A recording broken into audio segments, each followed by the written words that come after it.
સુરતના city light વિસ્તારમાં આવેલા અણુવ્રત દ્વાર ઓવરબ્રિજ પર ગંભીર ચિંતાનું મોજું ફરી વળ્યું છે। ઓવરબ્રિજના એક પિલરમાં બોટીથી રાડો પડવા સાથે અંદરના લોખંડના સળિયા ખુલ્લા દેખાઈ રહ્યા છે। ઓવરબ્રિજ 2016માં 55 કરોડના ખર્ચે બનાવવામાં આવ્યો હતો।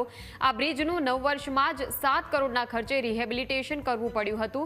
ત્યારે બ્રિજના પિલરમાં તિરાડો દેખાતા વાહન ચાલકો અને સ્થાનિકોમાં ભય ફેલાયો છે।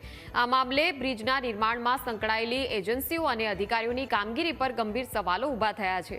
जो समयसर कामगीरी न थई तो गंभीरा ब्रिज जेवी दुर्घटना सर्जाय तेवी भीति छे। सूरत महानगरपालिका द्वारा वर्ष 2016 में बनाववामां आवेला अणुव्रत द्वारनो आज फ्लायओवर ब्रिज छे ते 9 वर्ष में जर्जरित थयो होय ते प्रकारना दृश्यो छे सामे आवी रह्या छे। कहेवानुं कारण एवुं छे के पालिका द्वारा 2016 में BRTS प्रोजेक्ट अंतर्गत 55 करोड़ना खर्चे अणुव्रत द्वार पर आज ब्रिज छे बनाववामां आव्यो हतो। महत्वनी वात ए छे के आ ब्रिज बन्याने मात्र अजे 9 वर्षनो समय थयो अने 9 वर्षमां ज आ ब्रिजनुं रिपेरिंग काम एक वखत करवामां आव्युं।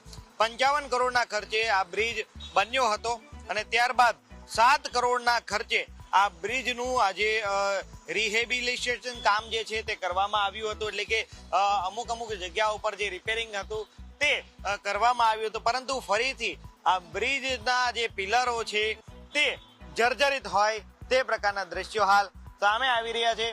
આજે કાટમાળ જે જોઈ શકો છો, આજે તમામ આજે કાટમાળ છે તે કાટમાળ અહીંયાથી આજે બ્રિજમાંથી પિલરમાંથી છૂટો પડી ચૂક્યો છે। આ ઉપરાંત આજે અહીંયાનો અન્ય જે કાટમાળ છે તે પણ પાવડરની જેમ ખરતો હોય તેવું સ્પષ્ટપણે અહીં લાગી રહ્યું છે। બીજી તરફ હું જે દ્રશ્ય બતાવવાનો પ્રયાસ કરીશ કે જે પિલરનું કામ એટલું નબળું થઈ ગયું છે કે જેમ ઢોલ વાગતો હોય તે પ્રકારે આ પિલર વાગી રહ્યો છે। હું અવાજ સંભળાવવાનો પ્રયાસ કરીશ।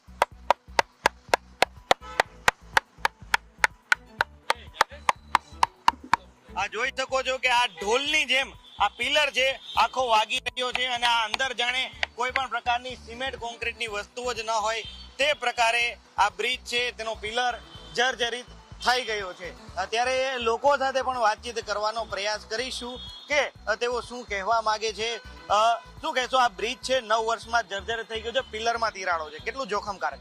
જોખમદાયક છે। બ્રિજ તૂટવાની શક્યતા બી થઈ શકે, એનું ક્વોલિટી પર ઇશ્યુ થઈ શકે। કેટલો ડર લાગે વાહન ચલાવવા? ડર તો લાગે વાહન ચલાવવા। પાલિકાની કામગીરી બાબતે શું કહેશો?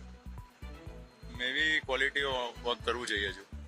ચોક્કસથી, એટલે કે ક્વોલિટી વર્ક છે તે કરવું જોઈએ તે પ્રકારના સવાલો છે તે અહીં ઉભા થઈ રહ્યા છે।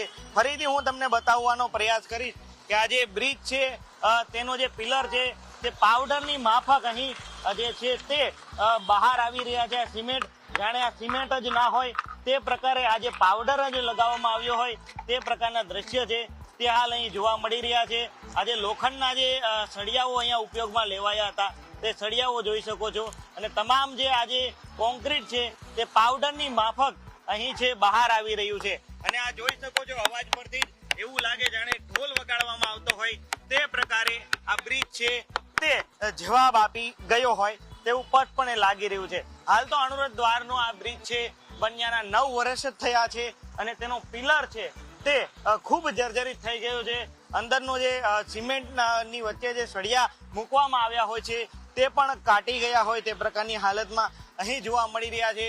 એટલે કહી શકાય કે જે 9 વર્ષના સમયમાં જ આ બ્રિજને એક વખત રિપેરિંગ કરવો પડ્યો, રિપેરિંગ કર્યા બાદ પણ જર્જરિત હોય તેવું હાલ આજે લાગી રહ્યું છે। બીજી તરફ જે કોન્ટ્રાક્ટર છે તેની કામગીરીને લઈને પણ અનેક સવાલો છે ઊભા થઈ રહ્યા છે। ત્યારે હવે જોવાનું એ રહ્યું કે સુરતનો મહાનગરપાલિકાનો બ્રિજ સેલ આ બાબતે શું કાર્યવાહી કરે છે। કેમેરા પર્સન કેસી વઘાસિયા સાથે મિત્રો પાપરા, ન્યૂઝ કેપિટલ, સુરત।